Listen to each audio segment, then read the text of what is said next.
तनाव की दफ्तर, टॉक्सिक कल्चर से संभलकर, डॉक्टर्स अंडर प्रेशर, टॉक्सिक माहौल, इसका जिम्मेदार कौन? टूटते मनोबल की कहानी, ऑफिस का दबाव, जिंदगी पर भारी, ये वर्क कल्चर है या मानसिक प्रहार? इस पर करेंगे बात और हमारे साथ कुछ खास मेहमान जुड़ेंगे, लेकिन उसके पहले कुछ सवाल।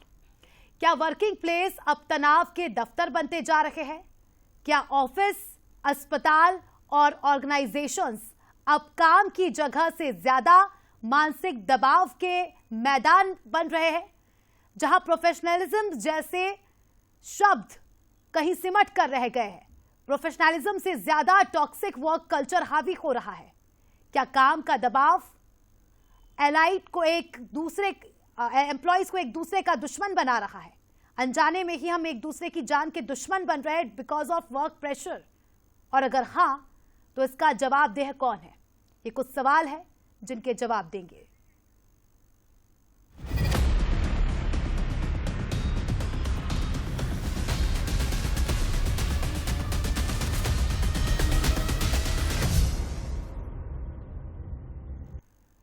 देखिए, ये सब हमने इसीलिए कहा क्योंकि राजधानी भोपाल से जो मामला सामने आया है, एम्स भोपाल की असिस्टेंट प्रोफेसर डॉक्टर रश्मि वर्मा की मौत हो गई।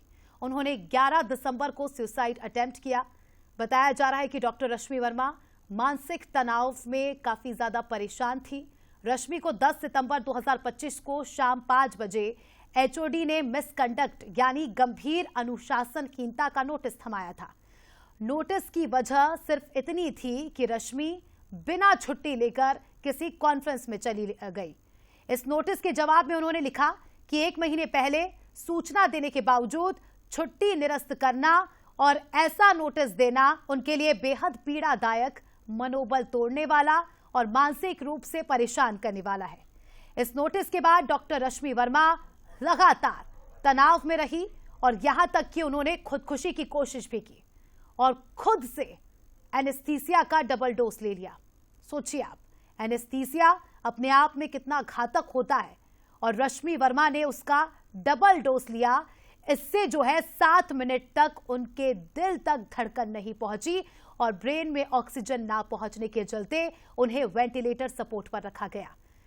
23 दिन रश्मि वर्मा वेंटिलेटर पर रही, जिसके बाद उनकी मौत हो गई। इससे पहले, इसके पिछले साल की बात करें तो गांधी मेडिकल कॉलेज की जूनियर डॉक्टर बाला सरस्वती ने भी इस तरह से आत्महत्या की थी। इन घटनाओं ने एक बार फिर से वही सवाल खड़े कर दिए हैं कि शहर के बड़े सरकारी अस्पताल, हमीदिया हो, एम्स हो या प्राइवेट हॉस्पिटल्स की बात करें हम, वहां पर इस तरह के लगातार मामले सामने आना यह दर्शाता है कि मानसिक समस्या कितनी ज्यादा है और मानसिक स्वास्थ्य को लेकर सरकार और स्वास्थ्य महकमा वाकई गंभीर है भी या नहीं। हालांकि इस पूरे मामले में एम्स प्रशासन और केंद्रीय स्वास्थ्य मंत्री ने पूरे मामले को गंभीरता से लिया। एचओडी डॉक्टर मोहम्मद यूनुस को पद से हटा दिया गया, कार्रवाई हुई। लेकिन सवाल सिर्फ डॉक्टर्स का नहीं, आए दिन ऑफिस या वर्क प्लेस पर इस तरह की घटनाएं सामने आ रही है, उससे भी जुड़ा है। मैं हूं आपके साथ अस्मिता और बंसल न्यूज पर इस खास मुद्दे पर चर्चा करेंगे क्योंकि मुद्दा आपसे जुड़ा है, हमसे जुड़ा है, हम सब से जुड़ा है, हमारे समाज से जुड़ा है। लेकिन उसके पहले बंसल न्यूज के कुछ सवाल जिनके जवाब लेने की कोशिश करेंगे। सबसे पहले नजर सवालों पर। क्या वर्किंग प्लेस तनाव के दफ्तर बन गए हैं? क्या मेडिकल संस्थानों में टॉक्सिक वर्क कल्चर काफी हावी हो रहा है? डॉक्टर्स और स्टाफ पर बढ़ते दबाव का जिम्मेदार आखिर कौन है? क्या संस्थान डिसिप्लिन के नाम पर मेंटल टॉर्चर कर रहे हैं? वर्किंग प्लेस पर मानसिक दबाव जानलेवा स्तर तक पहुंच गया है। इतना हावी है कि इसे हम साइलेंट महामारी की संज्ञा दे सकते हैं, क्योंकि ये धीरे धीरे इंसानी दिमाग को इतना कमजोर कर देता है कि एम्प्लॉय सोचने समझने की क्षमता को कहीं खो बैठता है। तो आज का हमारा मुद्दा और इस पर चर्चा करेंगे। कुछ खास मेहमान हमारे साथ चर्चा में जुड़ेंगे। सबसे पहले मेहमानों का परिचय कराएंगे, उसके बाद चर्चा की शुरुआत। हमारे साथ मीता वाधवा जी जुड़ चुकी है, जो कि समाज सेवी है, सोसाइटी के लिए काम करती है। डॉक्टर संजीव त्रिपाठी जी साइकोलॉजिस्ट है, हमारे साथ जुड़ चुके हैं। विजय अग्रवाल जी मैनेजमेंट गुरु भोपाल से हमारे साथ जुड़ चुके हैं। सभी मेहमानों का बहुत बहुत स्वागत है। सबसे पहले डॉक्टर संजीव त्रिपाठी आपके पास आऊंगी। जो मामले अभी हमने डिस्कस किए, एम्स में डॉक्टर का सुसाइड कर लेना, उसके पहले हमीदिया में एक फीमेल डॉक्टर का सुसाइड कर लेना, ये तो 2 मामले हैं जो हमारे सामने हैं। लेकिन हमारे देश की बात करें तो कई सारे ऐसे मामले सामने आए हैं जहां टॉक्सिक वर्क कल्चर से एम्प्लॉय या तो डिप्रेशन में चले गए हैं, या तो सुसाइड जैसे अटेम्प्ट कर लेते हैं, या तो पूरी तरह से खो चुके हैं। इसके पीछे की वजह क्या आप देखते हैं सर? क्या हम इसे साइलेंट महामारी कह सकते हैं? क्योंकि ये बोलकर तो कोई जाहिर नहीं करता, अंदर ही अंदर घुटता रहता है। जी जी, ज्यादातर सुसाइड जो देखी गई है वो तनाव में, डिप्रेशन में ही होती है। और ये तनाव और डिप्रेशन अभी लोगों में बिल्कुल सही है, एक महामारी की तरह अगर आप इसको बोलें तो कह सकते हैं कि कोविड के बाद से ये आंकड़े बहुत ज्यादा बढ़े हैं कि बहुत ज्यादा एंजाइटी और डिप्रेशन वाले केस भी क्लिनिक में भी बहुत ज्यादा रजिस्टर्ड हुए हैं। तो ये समस्या तो बड़ी है और ऐसे में टॉलरेंस पावर भी लोगों की कम हुई है। अगर मान लो डिसिप्लिनरी इशूज आते हैं तो उसमें जो एक्शन लेती है कोई भी संस्था या तो उसकी।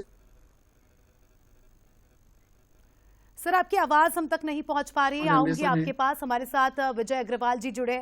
विजय जी, कुछ आंकड़े आपके सामने रखना चाहूंगी। WHO की एक रिपोर्ट में ये सामने आया है कि दुनिया भर में टॉक्सिक वर्क कल्चर से 50% लोग जो है काफी परेशान है। उनका ये मानना है कि हमारे ऑफिस प्लेस में टॉक्सिसिटी है, हम खुलकर काम नहीं कर पाते। अगर भारत की ही एक सर्वे की बात करें तो एक दिल्ली में और मुंबई में सर्वे हुआ था जहां पर 60% लोगों ने माना था कि उनके ऑफिस का वर्क एनवायरनमेंट काफी टॉक्सिक है। ऐसे में आपको क्या लगता है सर, क्यों इस तरह के मामले बढ़ते जा रहे हैं? इसके पीछे की वजह क्या है, कोर रीजन क्या है? स्मृति जी, अगर सीधे सीधे इसका रीजन हम ढूंढना चाहें तो आप देखिए कि भारत में जब से एक कारपोरेट कल्चर डेवलप हुआ है, अब कारपोरेट कल्चर क्या है लोग जानते हैं, उस कारपोरेट कल्चर का जो प्रभाव है, वर्क कल्चर का प्रभाव, वो दूसरे ऑर्गेनाइजेशंस पर भी जबरदस्त रूप से पड़ने लगा है। कारपोरेट कल्चर कहने का यहाँ जो मेरा स्पेशली जो अर्थ है वो ये है कि आपको हम सैलरी दे रहे हैं, अच्छी हैंडसम सैलरी दे रहे हैं। इसका मतलब है कि हम आपके समय को पूरी तरह से खरीद रहे हैं, तो आपका जो भी समय है वो सिर्फ हमारे लिए है। उसमें से जीने के लिए, सांस लेने के लिए, घर जाने के लिए, सोने के लिए जो थोड़ा सा वक्त चाहिए वो आपको देंगे, बाकी पूरा समय आप हमें दीजिए। इसलिए आप देखिए कि यहाँ तक कि लोग काम करके घर चले जाते हैं, लेकिन वो घर में रहते नहीं है, लगातार फोन पर काम कर रहे हैं, लगातार लैपटॉप पर लगे हुए हैं, कुछ न कुछ काम करते ही रहते हैं। मतलब मानसिक स्तर पर वो कहीं वो रिलैक्स, जिसे आप कहते हैं, कि रिलीव्ड कहते हैं कि हम ऑफिस से आ गए हैं तो अब पूरी तरह से हम अब अपने घर में हैं, अपनी लाइफ के साथ हैं, ऐसे अवसर लगातार कम होते चले जा रहे हैं। इसका एक दूसरा बहुत बड़ा रीजन ये है कि इकोनॉमिक सेक्टर में जो भी सेक्टर थोड़ी से भी अर्थव्यवस्था से जुड़े हुए हैं, वहां एक जबरदस्त किस्म की प्रतिस्पर्धा शुरू हो गई है और उस कंपटीशन के माहौल में हर ऑर्गेनाइजेशन अब इस कोशिश में है कि वो अपनी कैसे कॉस्ट को कम करे, मोटे तौर पर कहें अर्थशास्त्र की भाषा में तो कॉस्ट ऑफ प्रोडक्शन को कम करे। तो कॉस्ट ऑफ प्रोडक्शन को कम करने के लिए जो सबसे आसान तरीका उन्हें लगता है, या यूँ कह लीजिए कि वो अपने एम्प्लॉय का जो एक मजबूरी है उनकी, उसका जो फायदा उठाते हैं कि आप उन पर ज़्यादा से ज़्यादा काम लादते चले जाइए, ज़्यादा से ज़्यादा घंटे लादते चले जाइए ताकि वे थोड़े से उनको सस्ते पड़ सके। आप देखिए कि इंडिगो का मामला क्या था जी, मतलब DGCA ने एक रूल निकाला कि भाई आप पायलट पर इतना प्रेशर मत डालिए। बिल्कुल। हमारे कुछ ही दिनों पहले हमने अहमदाबाद केस देख चुका है, ये हिंदुस्तान देख चुका है, दुनिया देख चुकी है। बिल्कुल। लेकिन आप देखिए कि इंडिगो ने उसे किस तरीके से लिया है, पूरा का पूरा मतलब सिविल एविएशन को उसने ठप कर दिया। ये ताकत है इन लोगों के पास। बिल्कुल। एम्प्लॉयमेंट, जो एम्प्लॉय है बेचारा नौकरी करने वाला, वो तो एक बेसहारा सा है, असहाय सा है, उसे कुछ चाहिए तो उसकी तो आवाज ही नहीं है, कहीं भी आवाज आपको सुनाई नहीं देती। और ये जबरदस्त रूप से होता जा रहा है और जहर की तरफ फैलता चला जा रहा है। जो टॉक्सिक वर्क की जो आप बात कर रहे हैं कल्चर की, इसे कल्चर कहना ही नहीं चाहिए। बिल्कुल। क्योंकि कल्चर तो एक अच्छा शब्द होता है। लोग बहुत परेशान है, बेहद परेशान है। और युवाओं को देखिए, उन्हें लगता है कि हमारी तो अपनी कोई लाइफ ही नहीं रह गई, हम तो केवल एक मशीन बन करके रह गए हैं, केवल काम काम काम। उनके दिमाग में और कुछ दूसरी बातें आती ही नहीं। और ये ऑर्गेनाइजेशन इस बात को नहीं समझ पाते कि अगर उनके दिमाग को थोड़ा सा भी स्पेस देंगे तो उन्हें कहीं ना कहीं इनोवेशन आएगा, उनमें ताजगी आएगी। क्वांटिटी भले ही कम हो जाए लेकिन क्वालिटी भी तो मायने रखती है। बड़ी आयरनी यही है सर, लेकिन हमने इस बहुत लाइन सारी पर चीजें शायद वो फॉरेन सोच- कल्चर से अडॉप्ट की है, हमने उनके जैसा वर्क कल्चर अपने यहाँ लाने की कोशिश की है, हम उनकी जितनी प्रोडक्टिविटी मैच करते हैं कि वो जितना काम करते हैं उतना हम भी काम करें, लेकिन हम क्वालिटी का लेवल नहीं देखते। बिल्कुल आपने सही कहा। मीता वाधवा जी भी हमारे साथ जुड़ी है, समाज सेवी है। मीता जी, आपसे समझना चाहूंगी, हमारे समाज की एक मानसिकता है मैम कि अगर कोई बहुत ज्यादा घिस रहा है, बहुत ज्यादा काम कर रहा है, बर्नआउट हो रहा है, ओवर एग्जैक्ट हो रहा है, तो उसे हम क्या कहते हैं, ग्लोरीफाई करते हैं। उसके लिए हम कहते हैं कि अरे वाह, देखो ये वो शख्स है जो 13-13 घंटे ऑफिस में रहता है, 24/7 ऑफिस के लिए ऑन रहता है, लेकिन कहीं ना कहीं वो दूसरी चीजों को भी छोड़ रहा है। वो अपने घर पे नहीं समय दे पा रहा, समाज में नहीं समय दे पा रहा। तो इसे आप कैसे देखती है मैम?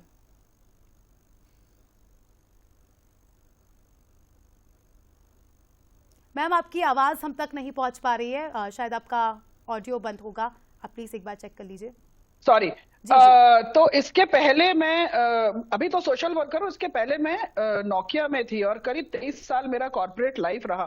तो जो सर ने अभी बात बोली वो बिल्कुल सही है कि हमारे इंडिया में जितना एक्सट्रैक्ट कर सकते हैं उतना जो बॉस है वो भी अपने आप को बहुत बड़ा मानने लगता है। और अगर कोई फालतू बैठा है, चाय पी नहीं, अगर कोई दिन में 2 से 3 बार चला गया तो ये हो जाता है कि अरे इसके पास तो बहुत टाइम है, इसको काम देना जरूरी है। मैं ग्लोबल रोल में थी तो मेरी रिपोर्टिंग यूरोप में होती थी, वहां पे वर्क कल्चर बिल्कुल डिफरेंट है।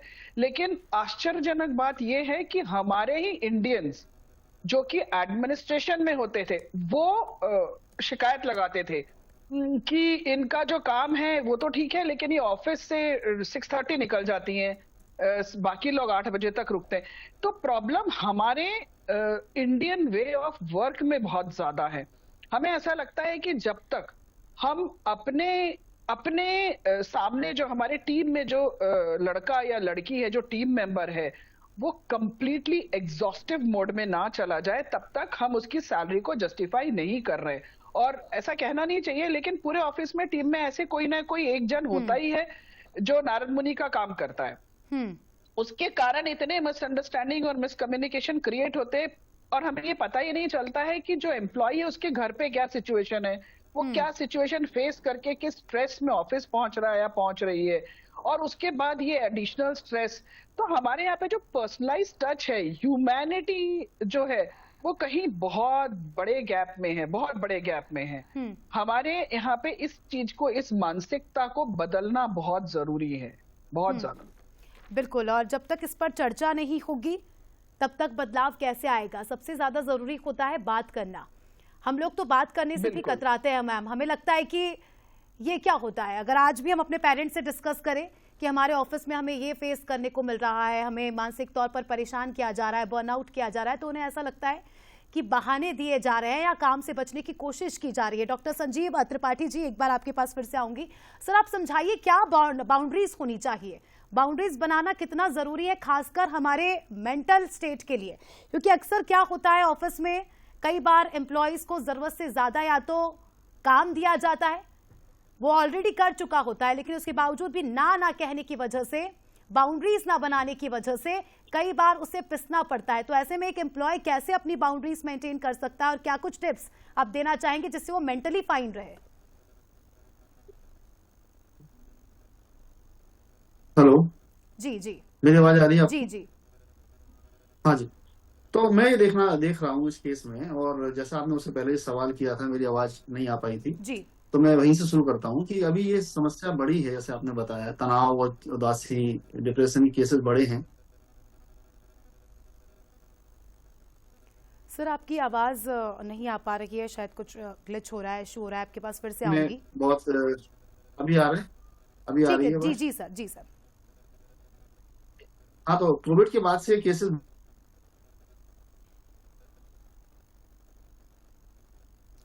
सर, मैं आपके पास आऊंगी। आपकी टेक्निकल फॉल्ट के चलते शायद आवाज नहीं आ रही है। विजय जी, आपसे समझना चाहूंगी, हम एक टॉक्सिक वर्क प्लेस की जब बात करते हैं हम सर, तो क्या वो हेड की जिम्मेदारी होती है कि उसका वर्क प्लेस, क्योंकि हर एक संस्थान का एक हेड होता है, suppose if I am working in Bansal news, हमारा एक हेड है और एक ऑर्गेनाइजेशन का हेड होता है, तो किसकी जिम्मेदारी तय की जाए सर, हमारे बॉस की या पूरे सिस्टम की?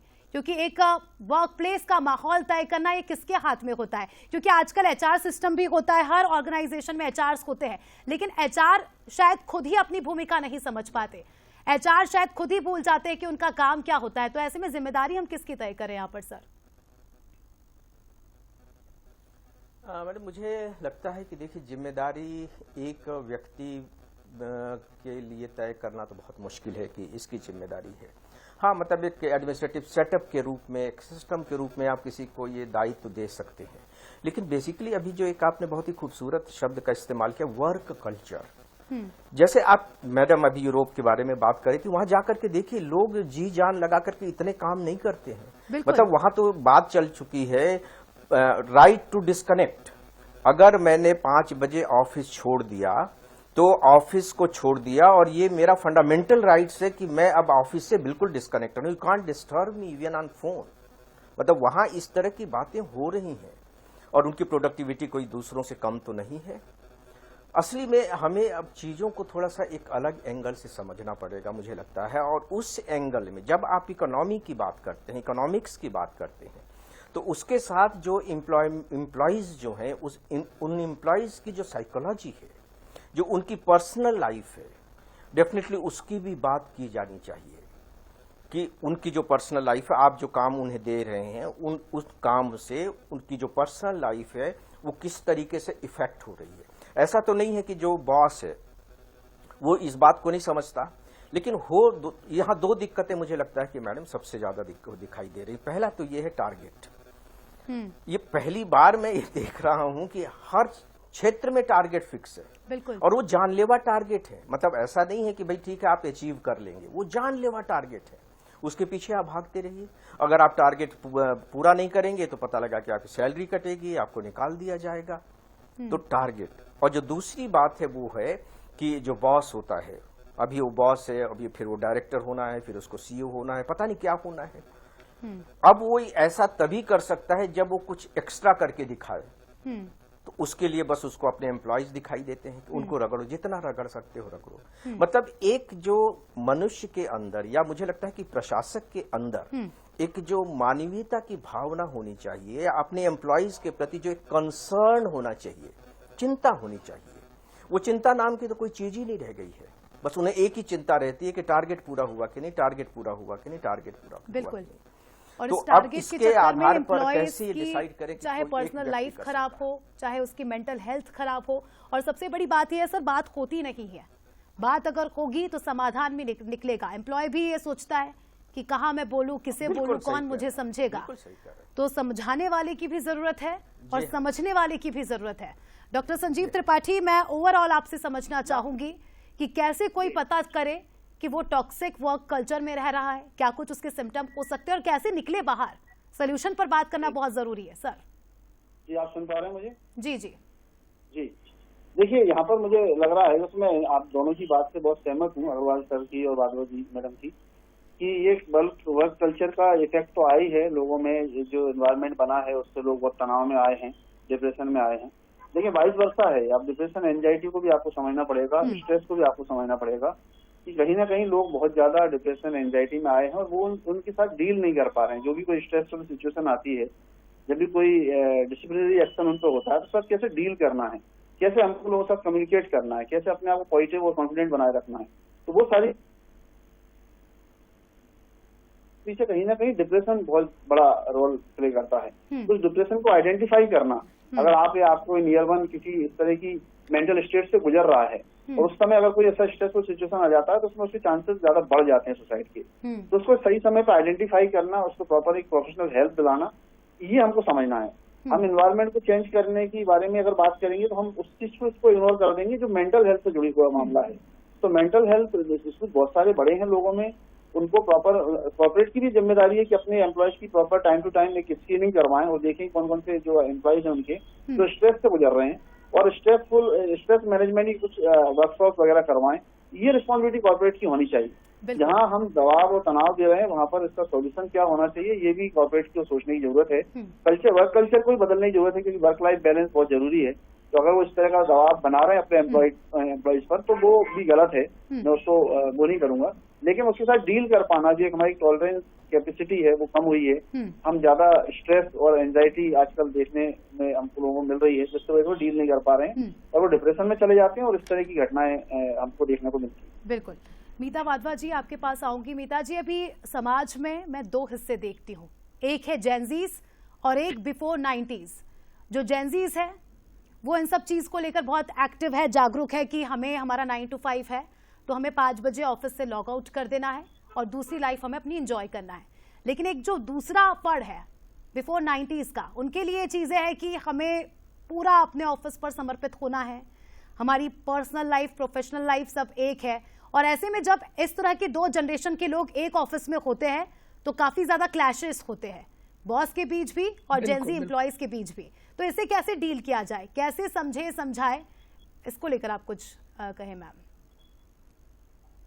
अभी बीच में विजय सर ने एक बहुत अच्छी बात बोली थी कि आप जितना माइंड को फ्री छोड़ेंगे उतना काम की क्रिएटिविटी और समर्पण ज्यादा बढ़ेगा।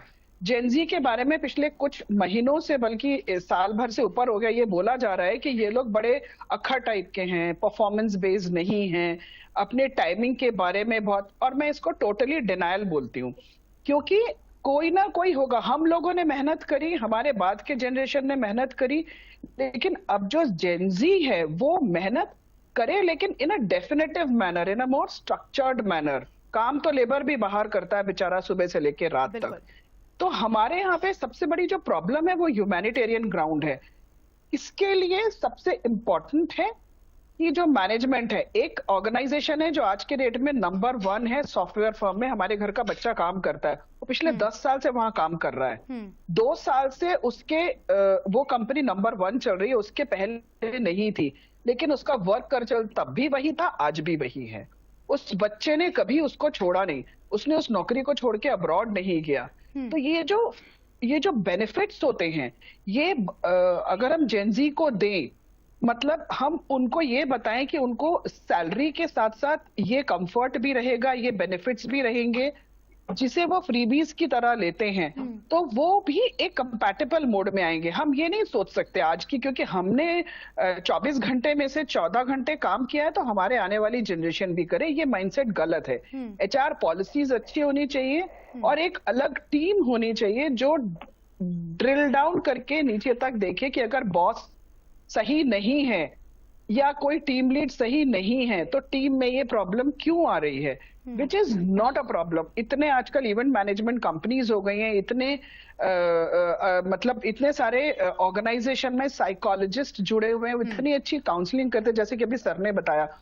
तो वेज हैं, पर कंपनी का जो ओनर है या जो एडमिनिस्ट्रेटिव स्टाफ है या जो CXO लेवल के लोग हैं, जब तक उनका माइंडसेट नहीं चेंज होगा, नीचे तक चेंज नहीं होंगी। और जेनजी इसमें अकोमोडेट नहीं कर रही है, तो कहीं ना कहीं मेरे ख्याल से ये रिटेलिएशन भी बहुत जरूरी है, ताकि इंसान को इंसान समझा जाए। बिल्कुल।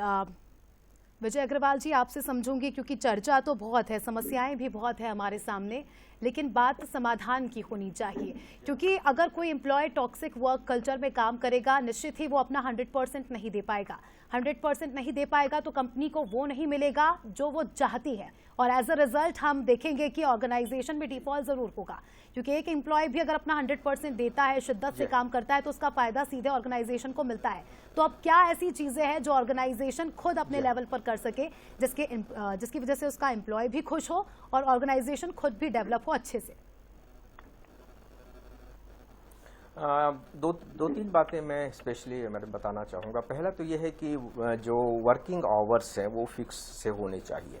देखिए, उनको वर्क का टारगेट तो दे दिया जाता है, ज़्यादातर स्थानों पर अब टारगेट दे दिया गया है, तो वर्किंग आवर फिक्स जैसे हो कि भाई ठीक है, आप 10 बजे आते हैं, आप 6 बजे चले जाइए, 5 बजे, जो भी उनको सूट करता है, आप इतने बजे आप चले जाइए। और इसके बाद फिर पावर ऑफ डिस्कनेक्ट उनके पास भी हो कि ठीक है, अब हम आपको बिल्कुल भी डिस्टर्ब नहीं करेंगे जब तक कि कोई बहुत इमरजेंसी ना हो। एक तो इसको फॉलो करना मुझे लगता है कि बहुत जरूरी है। दूसरा, अब आप देखिए कि जब एजुकेशनल इंस्टीट्यूशंस में बहुत ज़्यादा सुसाइड केस होने लगे तो गवर्नमेंट ने फिर ये कंपलसरी किया कि भाई वहाँ इस तरह के मतलब ग्रुप बने, या कह लीजिए कि इस तरह के एक विभाग बने, एक साइकोलॉजिकल डिपार्टमेंट आप कह लीजिए कि जो बाकायदे उनकी काउंसलिंग होती रहे। और इसके साथ ही साथ जो कारपोरेट हैं इस तरह का अपना एक डिपार्टमेंट तैयार करने के साथ ही साथ बाकायदे हर साल, या कह लीजिए कि साल में बल्कि 2-3 बार अपने एम्प्लॉयज के साथ बात करके एक सर्वे जैसा भी कराएं कि हाउ दे आर फीलिंग, उन्हें यहाँ काम करने में कैसा महसूस हो रहा है। मतलब ये आप जान करके आश्चर्य होता है कि अब एक एम्प्लॉयज की किसी भी ऑर्गेनाइजेशन में जो स्टे ड्यूरेशन है जी, वो 2.25 से 2.5 साल रह गई है केवल। वो क्यों छोड़ते हैं बार बार? जैसे अभी मैडम बता रही थी कि एक बच्चा है वो 10 साल से एक ऑर्गेनाइजेशन में काम कर रहा है जी, तो वो 10 साल से क्यों टिका हुआ है? बिल्कुल। क्योंकि वहाँ वो कंफर्ट महसूस कर रहा है, उसके लिए वो कंफर्टेबल है। बिल्कुल। और ये जो 2-2.5 साल में छोड़ करके जा रहे हैं, क्यों छोड़ करके, कौन छोड़ करके जाना चाहता है इतनी जल्दी? बताइए। किसी भी ऑर्गेनाइजेशन को आपके संबंध बन जाते हैं, लोगों से बातचीत होने लगती है, उस कल्चर में आप ढल जाते हैं। बिल्कुल सर, समझना जरूरी बीच है। में ये जो लगातार छोटी छोटी बातें हैं होती जिन्हें अमूमन तौर पर इग्नोर किया जाता है, यही छोटी छोटी बातें बाद में जाकर बड़ी होती है। कई बार इतनी बड़ी हो जाती है कि इंसान सुसाइडल हो जाता है।